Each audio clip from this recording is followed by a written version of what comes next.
حضرت سلیمان علیہ السلام نے اپنے لشکر پر نظر ڈالی، ایک پرندہ غائب نظر آیا۔ قرآن کہتا ہے وَتَفَقَّدَ الطَّيْرَ فَقَالَ مَا لِيَ لَا أَرَى الْهُدْهُدَ أَمْ كَانَ مِنَ الْغَائِبِينَ۔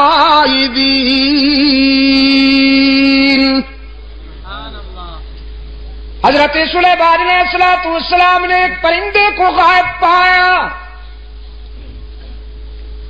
فرمانے لگے کیا بات ہے، مجھے ہدہد نظر نہیں آ رہا، ذرا دیکھو لشکر کے کسی کونے میں چھپا بیٹھا ہے یا پھر میری اجازت کے بغیر کہیں چلا گیا ہے، تلاش کرو۔ یہ ہدہد جانتے ہیں آپ؟ جی کیا فرمایا؟ اچھا ملا چرگت، تمہارے صدقے جاؤں، یہ کب سے ملا بن گیا بھائی؟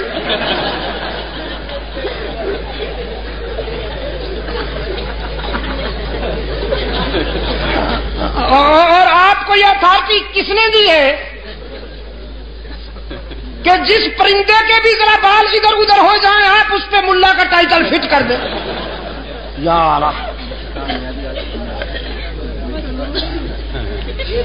چلو پھر بھی گوارا ہے، اچھا پرندہ ہے، بڑا خوش نصیب پرندہ ہے، قرآن میں جس کا تذکرہ فخریہ انداز میں آیا ہے۔ ہاں اس پر حسد کیا تھا کوے نے۔ حضرت سلیمان علیہ السلام نے جب اس ہدہد سے پوچھا کہ تمہارے اندر کون سی خوبی ہے، اللہ نے تمہیں کون سی خوبی عطا کی ہے، تو یہ کہنے لگا اللہ کے نبی مجھے اللہ نے یہ خوبی عطا فرمائی ہے کہ میں خشک زمین کو دیکھ کر اندازہ کر لیتا ہوں کہ پانی کتنا دور ہے، نظر میں رسائی دے دی ہے اللہ نے، خشک زمین کو دیکھ کر میں یہ اندازہ کر لیتا ہوں کہ کتنی گہرائی پہ پانی مل سکتا۔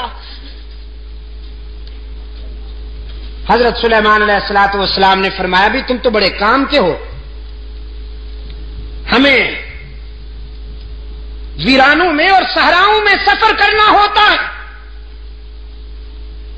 تو ہم کیوں نہ تمہاری اس استعداد سے کام لیں، اس صلاحیت سے کام لیں، بس تم ہمارے ساتھ رہا کرو، ہمارے ہم سفر رہا کرو، تاکہ ہم تیری اس خداداد صلاحیت سے کام لے سکیں۔ اللہ کے نبی نے ہدہد کو اپنا مقرب بنا لیا، اپنا ہم سفر بنا لیا، کوے میاں سے برداشت نہ ہوا۔ یہ کوا جانتے ہیں نا آپ، کالے لباس والا مسٹر بلیکی ہی،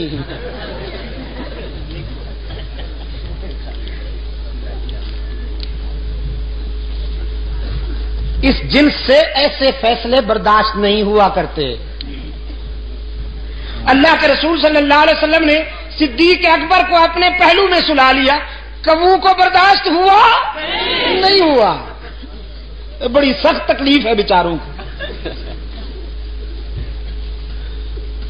استغاثہ دائر کر دیا کوے نے ہدہد کے خلاف، اسکینڈل بنا لیا بدبخت نے، کہنے لگا واہ جی واہ، یہ کہتا ہے کہ میں خشک زمین دیکھ کر اندازہ کر لیتا ہوں کہ پانی کتنا دور ہوگا، بالکل غلط ہے۔ میں نے کئی مرتبہ دیکھا ہے کہ یہ جال میں پھنسا ہوا پھڑک رہا ہوتا ہے، اگر اس کی نظر میں اتنی رسائی ہے کہ یہ خشک زمین دیکھ کر پانی کی گہرائی معلوم کر لیتا ہے تو جال کو کیوں نہیں دیکھ لیتا، اس میں پھنس کیوں جاتا ہے؟ عیار تو بڑے ہوتے ہیں نا، یہ لفاظ اور لسان تو بڑے ہوتے ہیں۔ اس انداز خطابت میں استغاثہ دائر کیا کہ سننے والے بھی متاثر ہوئے، کہنے لگے جی بالکل ٹھیک ہے، یہ تو بات واقعی تفصیل طلب ہے، وضاحت طلب ہے کہ اگر ہدہد پانی کی گہرائی کو دیکھ لیتا ہے تو زمین کے اوپر جو جال تنا ہوا ہوتا ہے اس کو کیوں نہیں دیکھ لیتا؟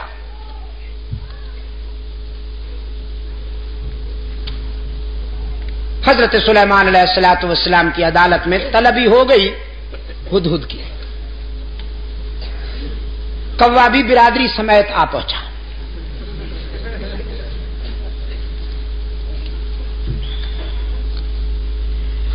حضرت سلیمان علیہ الصلوۃ والسلام نے کوے سے کہا اپنا استغاثہ بیان کرو. اس نے وہ کہانی پھر دوہرا دی کہ جناب یہ کہتا ہے میں زمین کو دیکھتا ہوں تو اندازہ کر لیتا ہوں پانی کتنا دور ہے، جبکہ یہ زمین کے اوپر والے جال کو نہیں دیکھ سکتا، اس میں پھنس جاتا ہے، تو اس کا یہ دعویٰ غلط ہے، خلافت اس کو نہیں ہمیں ملنی چاہیے.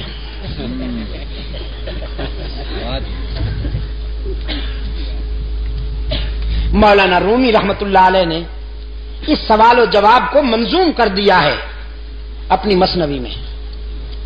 مجھے افسوس ہے کہ وہ پوری تو مجھے نہیں آتی، ایک دو شعر حافظے میں رہ گئے ہیں، وہ عرض کر دیتا ہوں.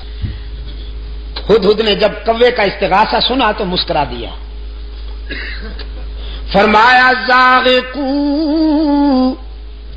از حکم مولا منکرست، زاغقو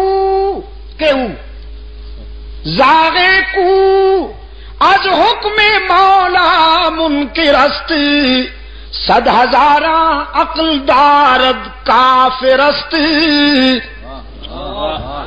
یہ کوا جو لفاظی کرتے ہوئے میرے خلاف استغاثہ لایا ہے، اصل میں یہ میری صلاحیت کا منکر نہیں، اللہ کی تقدیر کا باغی ہے. وہ جو جال تنا ہوا ہوتا ہے جس میں میں پھنس جاتا ہوں، وہ میری نظر کی کمزوری نہیں ہوتی، تقدیر کی بالا دستی ہوتی ہے. من ببینم دام را اندر ہوا، من ببینم دام را، میں ہوا کی اڑانوں میں جال کو دیکھ سکتا ہوں، لیکن تقدیر کی بالا دستی میرے شعور پہ پردے ڈال دیتی ہے. دیکھتا تو ہوں لیکن سمجھ نہیں پاتا، بالآخر جال میں پھنس جاتا ہوں. وہ میری نظر کی کمزوری نہیں ہوتی، اللہ کی تقدیر کا فیصلہ ہوتا ہے. سلیمان علیہ السلام نے فرمایا اخرج انک رجیم، دفعہ نکل جا، بکواس کی ہے تو نے. اللہ نے جب یہ استعداد عطا کی ہے تو تجھ سے برداشت کیوں نہیں ہوتی؟ کوے نے کہا جی جاتے ہیں، ناراض کیوں ہوتے ہیں؟ جاتے ہیں ناراض کیوں ہوتے ہیں؟ نکل جاؤ نا. جاتے ہیں جی. احتجاج کرنے کی تو اجازت ہے، پروٹیسٹ تو کریں ہم ذرا، تحریک تو چلائیں آپ کے اس فیصلے کے خلاف. سلیمان علیہ السلام نے فرمایا قیامت تک چیختے اور چلاتے رہو گے، تمہارا منہ بھی کالا رہے گا، تمہارا جسم بھی کالا رہے گا. حسد کے مارے ہمیشہ حسد کے اندھیروں میں ڈوبے رہتے ہیں. اللہ جنہیں اپنے فضل و کرم سے نوازے وہ پیغمبر کے پہلو میں سوتے رہتے ہیں.